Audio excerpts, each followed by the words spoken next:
Vemos a mucha gente caminando alrededor del ayuntamiento, hablando y riendo.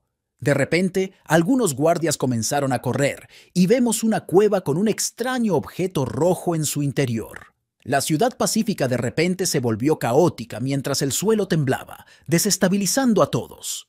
Los edificios comenzaron a derrumbarse mientras la gente seguía mirando. Mientras vemos a Nagan, el narrador cuenta la historia del primero, como antes de Juno la garra distante. El primero comenzó con el recuerdo de una amiga de la escuela llamada Lucels. Vemos a diferentes estudiantes caminando por la escuela. Juno se detuvo mientras caminaba y se sorprendió por la belleza de la chica que pasaba junto a ella. En la sala de conferencias, el profesor habla sobre word art, explicando que es el término general para técnicas que distorsionan varios fenómenos naturales utilizando palabras incrustadas, agregando que también se usa independientemente de la raza o sistema lingüístico del hablante. Pero Juno no estaba escuchando mientras seguía mirando a la chica que había visto antes. La chica finalmente la sorprendió mirándola y le sonrió, pero ella dejó de mirarla rápidamente. Después de clase, la chica la llamó por su nombre y fue a preguntarle si iba a estar ocupada más tarde ese día. Juno respondió diciendo que no realmente y le preguntó qué quería. La chica luego le preguntó si Juno podría enseñarle las artes de la fuerza. Le preguntó si realmente quería que le enseñara, ya que Lucels le dijo que ella era mejor en eso que ella y le dijo que contaba con ella. Más tarde ese día, Juno le contó a Lucels su historia, diciéndole que vivía en la ciudad laberinto de Nagan, una ciudad de académicos y exploradores construida desde el centro del gran laberinto de Quillasuna, el autoproclamado Rey Demonio. Luego vemos a algunas personas luchando contra un robot. Atacan al robot juntos y lo destruyen. Uno de los espadachines dijo que no podía creer que el robot hubiera salido del gran laberinto. Otro espadachín dijo que probablemente entró después de un bandido. El robot se movió de repente mientras hablaban y de inmediato comenzaron a atacarlo nuevamente. Uno de los espadachines seguía gritando para encontrar un sello para el robot.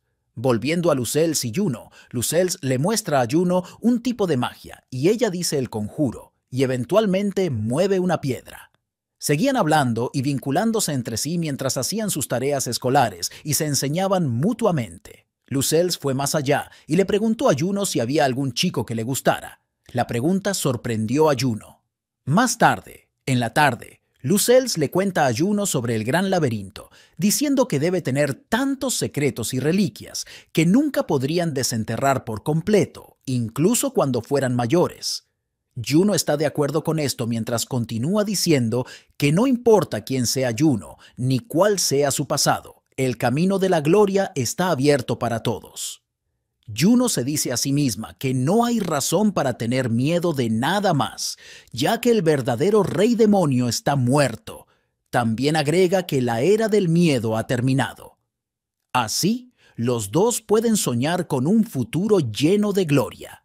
Mientras caminaban por la ciudad, un terremoto comenzó de repente, asustándolos a ella y a todos a su alrededor.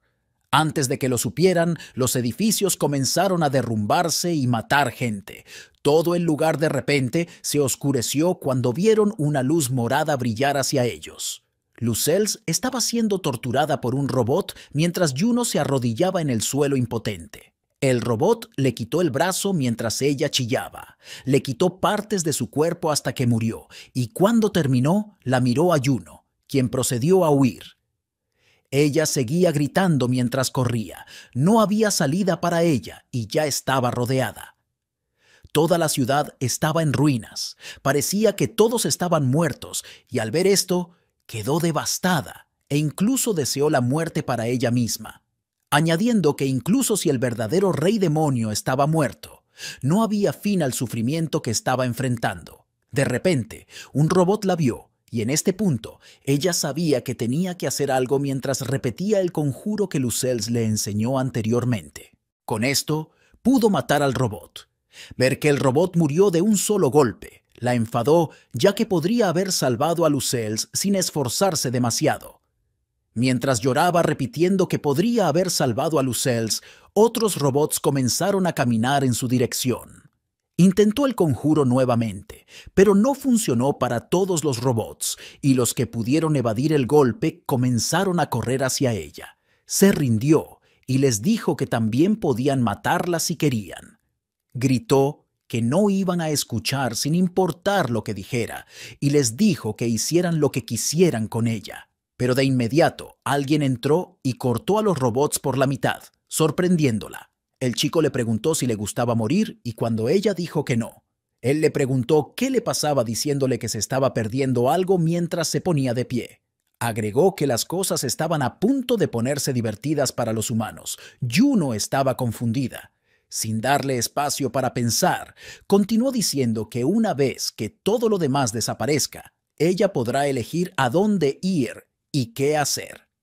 Juno miró los robots cortados y pensó para sí misma que era imposible hacer algo así con una espada de práctica astillada. Y de repente le preguntó al chico si era un visitante. Él hizo un gesto preguntando si así llamaban a personas como él en su ciudad, mientras se alejaba de donde ella estaba. Juno vio que él fue capaz de derrotar a todos los robots y le preguntó cómo lo hizo. Él respondió preguntando si también había máquinas en este mundo. Llamó a los golems, indicando que ninguno de ellos podía igualar su espada. Recogió una planta al azar del suelo y la masticó, pero la escupió instantáneamente, mientras Juno se preguntaba qué quería decir con que los golems no eran rival para su espada. Gritó diciendo que la planta que comió no era comestible y Juno le dijo que la hierba raíz de atado era venenosa. Le preguntó si tenía algo de comida. Ella le respondió que debería huir de allí, añadiendo que no importaba cuán fuerte fuera, la ciudad en la que vivía estaba condenada. Él le dijo que se calmara y le preguntó por qué dijo que el lugar estaba condenado. Ella le respondió mientras le pedía que mirara frente a ellos, ya que la ciudad estaba ardiendo, y le preguntó si podía matar a la enorme máquina que caminaba por la ciudad solo con su espada. Agregó que el gran laberinto resultó ser un enorme golem y dijo que también podría ser un monstruo creado para derrotar al verdadero rey demonio. Ella siguió hablando mientras él mataba a otro golem justo cuando estaba a punto de atacarla. Luego le preguntó si realmente no tenía comida y le añadió que no le importaba la hierba o incluso los insectos. Ella le dijo que tenía algunas raciones de viaje, pero que no sabía muy bien. Él le dijo que hablar con ella era un poco molesto y le pidió que le diera la ración, diciéndole que lo llamara a un intercambio y que él ayudaría a cuidar del enorme golem, añadiendo que esto iba a ser divertido. Juno, después de escucharlo, se animó a preguntar quién era exactamente. Él le dijo su nombre, Soujiro Yagyu del Yagyu Shinkage Ryu, y agregó que era el último Yagyu en la Tierra. El visitante no era como Juno ni los demás. Venían de un mundo lejano. Y Shura Golem, las artes de la palabra de la vida, era el espadachín que apareció portando los signos más ominosos. Cuando Juno quiso disparar la punta de flecha, Soujiro le preguntó si era una técnica de artes de la palabra y cómo lo logró. Pero Juno creía que los visitantes no podían utilizar el poder. Juno siguió diciendo que el lejano mundo de los visitantes fue creado completamente por las reglas de la física y que todo lo que podían hablar era sonido. También reveló que sabía que su capacidad para conversar se hacía posible mediante las artes. Juno también dijo que matar al monstruo dragón no haría que la verdad de que muchas personas ya habían perecido fuera menos real. Cuando le dice a Soujiro que huya, él vacila. Juno se sorprendió al ver que el monstruo también era un artista marcial mientras los observaba luchar. Ocurrieron explosiones. 8 años de la era Iroku fue una anécdota de autenticidad incierta.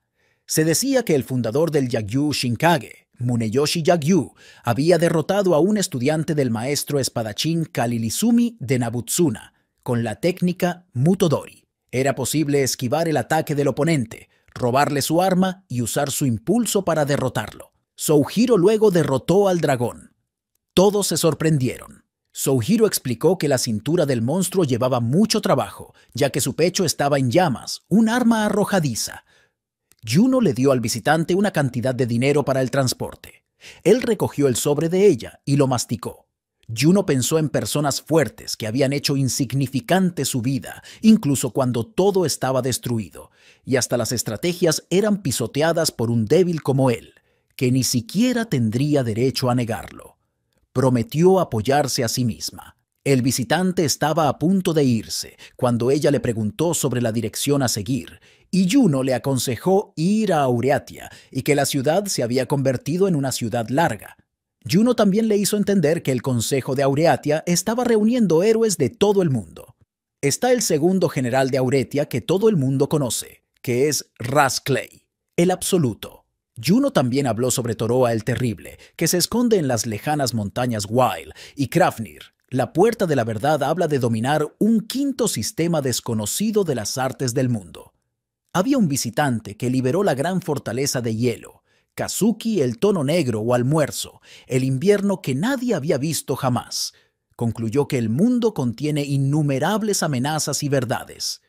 Juno planeaba descubrir quién era ese hombre. El enemigo del mundo que llenaba el horizonte de miedo fue derrotado por alguien. El héroe anónimo perduró en el tiempo, pero en nombre y existencia, la era del miedo ha llegado a su fin. La persona debe ser elegida. Un general llamado Taren el Guardado estaba junto a la ventana. Se había separado de Aureatia, el único reino. Taren declaró la independencia para la ciudad regional a lo largo del canal que poseía y fue llamada la Nueva Principado de Litia. Esta seria provocación militar amenazaba el control de Aureatia sobre la frontera.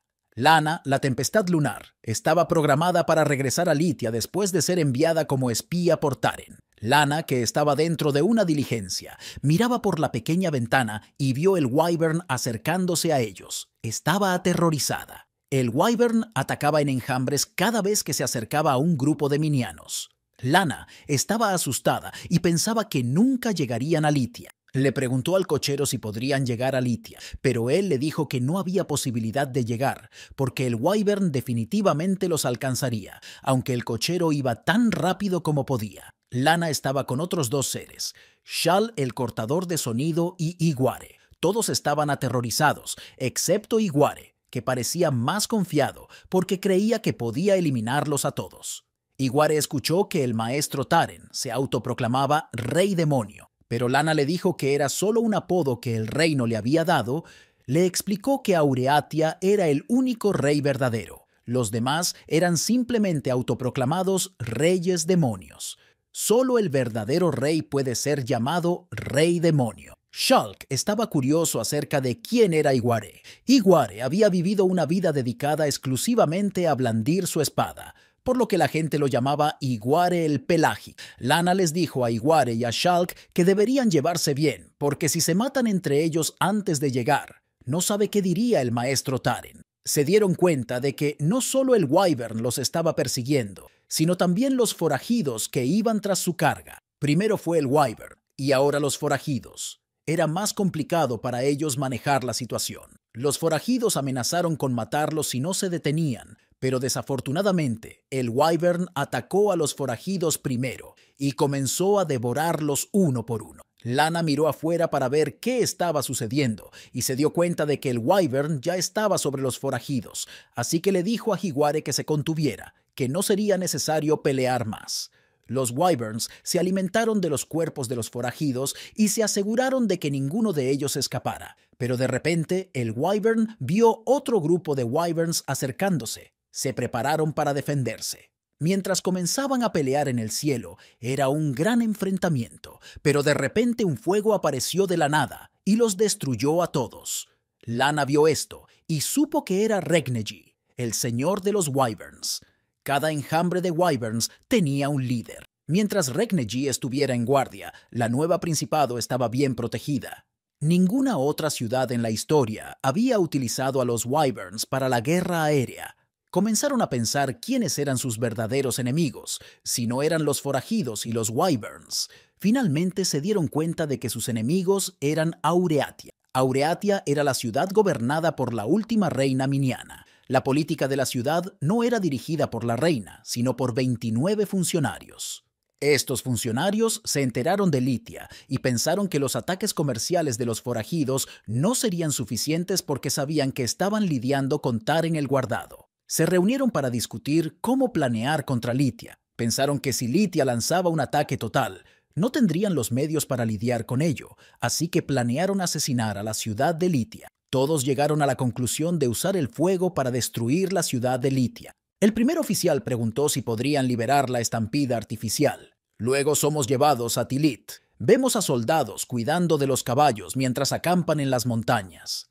Peke entró preguntando por qué su excelencia parecía de mal humor. Esto lo sacó de sus pensamientos mientras se daba cuenta de Peke. Peke agregó que parecía que el general se estaba quedando dormido. El rey intervino diciendo que la marcha había tomado 20 días, añadiendo que incluso acamparon en algún albergue pobre y que en este tipo de condiciones cualquiera estaría cansado mientras sorbía su té. El rey luego preguntó por la unidad de rastreo. Peke le respondió diciendo que dividió a los soldados Razio en aproximadamente 3 grupos y los posicionó. Explicó que tenía 2 patrullando el valle en todo momento, añadiendo que uno de ellos era un receptor. El rey luego le dijo que los hiciera 3 por turno, indicándole que los hiciera rotar cada mediodía y noche. Peke le dijo que estaba bien y preguntó si el quemado estaba realmente herido. El rey respondió que estarían donde están si no estuvieran seguros. Normalmente lo veían volar por el cielo, pero ahora se estaba escondiendo en su nido, añadiendo que esta era su oportunidad. Luego le explicó que si podía vencer a la pesadilla de la Zanja Tilit, Vikion el Quemado, su nombre quedaría grabado en la historia. Añadió que era como poner un asedio a un castillo y aseguró a Peke que seguramente comenzaría a pasar hambre y eventualmente volaría. Peke añadió que eso solo sucedería si los informes eran ciertos. Mientras estaba a punto de agregar algo a lo que dijo el general, uno de los soldados exclamó y le dijo al general que los tiradores habían sido atacados.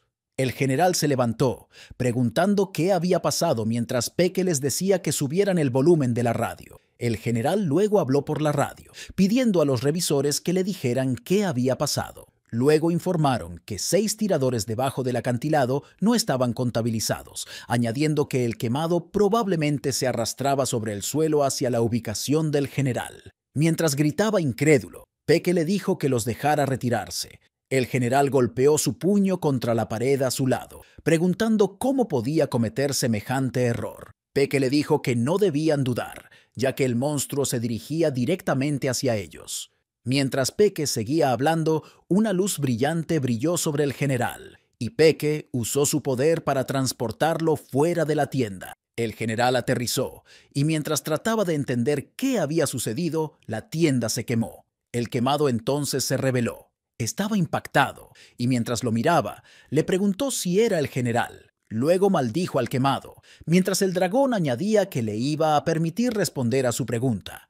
Al preguntar si había otros grupos de caza, el general le preguntó si temía las manos de un asesino humano, añadiendo que su espíritu había caído al suelo. Vikion no le respondió, pero le dijo que respondiera a su pregunta, añadiendo que si elegía no responder, no lo quemaría, sino que lo torturaría. Mientras hablaba Vikion, el general vio la espada en su pecho y se dio cuenta de que llevaba allí mucho tiempo. Luego preguntó qué le pasó al cuerpo de Vikion, preguntando si esto era un intento de ocultar su propia vergüenza. Vikion luego le preguntó si alguna vez había visto a un campeón con sus propios ojos mientras llamaba al general un minia débil. Le preguntó si el segundo que emergió de un grupo grande era llamado campeón. El general luego preguntó si un campeón minia fue el que le hizo tanto daño, pero Vikion le dijo que no se volviera arrogante, ya que había derrotado a varios campeones minia, añadiendo que no eran más que bocadillos tontos para él. Luego decidió decirle al general que era un campeón favorecido por el destino, que también estaba entre los Wyverns.